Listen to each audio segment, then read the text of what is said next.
Nous sommes mardi 14 octobre et c'est le jour d'après au Proche-Orient, après une journée marquée par des moments de liesse, tant en Israël que dans les territoires palestiniens, avec le retour d'otages d'un côté et de prisonniers de l'autre. Après une journée marquée aussi par le tour de force diplomatique de Donald Trump, on va y revenir. Espoir prudent et beaucoup de questions pour cette région du monde où les civils ont tant souffert ces 2 dernières années. Noga Tarnopolsky, on vous retrouve à Jérusalem pour Parlons-en. Côté israélien, à quoi aspire-t-on pour les heures, pour les jours, pour les mois qui viennent?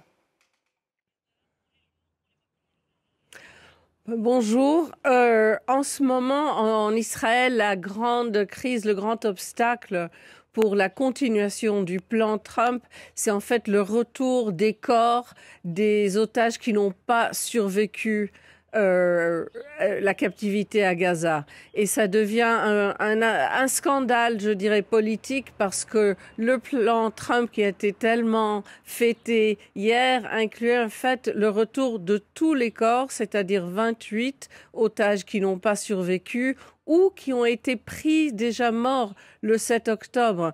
On a vu ce matin déjà une critique très forte de la famille du colonel Assaf Hamami, c'est le plus haut officiel de l'armée israélienne qui a été tué le 7 octobre même, qui a critiqué ce qu'elle appelle le cirque à Gaza, qui ressemblait plus à un rallye politique qu'un sombre événement d'État qui commémore le sacrifice des Israéliens. Il y a une prodigieuse critique contre le gouvernement et aussi pour le fait qu'en fait ce plan, pour positif qu'il soit, et le fait que la guerre est terminée vraiment, c'est le point le plus important, mais il n'existe dans ce plan aucun mécanisme de mise en œuvre pour les problèmes qui peuvent survenir.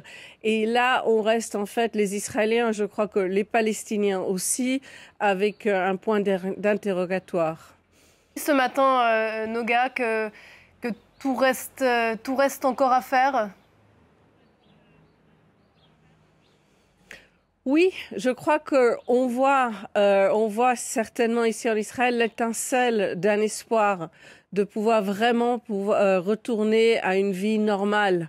Mais beaucoup de soucis, de craintes et d'insécurité parce que ce plan reste en fait un plan de 20 points, 20 idéaux présentés par Donald Trump avec très peu de détails et de nouveau, je répète, aucun mécanisme. Pour le moment, par exemple, il n'y a aucun groupe ou corps ou administration qui entre à Gaza, là où l'armée israélienne est partie. Et on voit déjà une anarchie gérée par le Hamas qui met en danger les vies de tous les Gazaouis.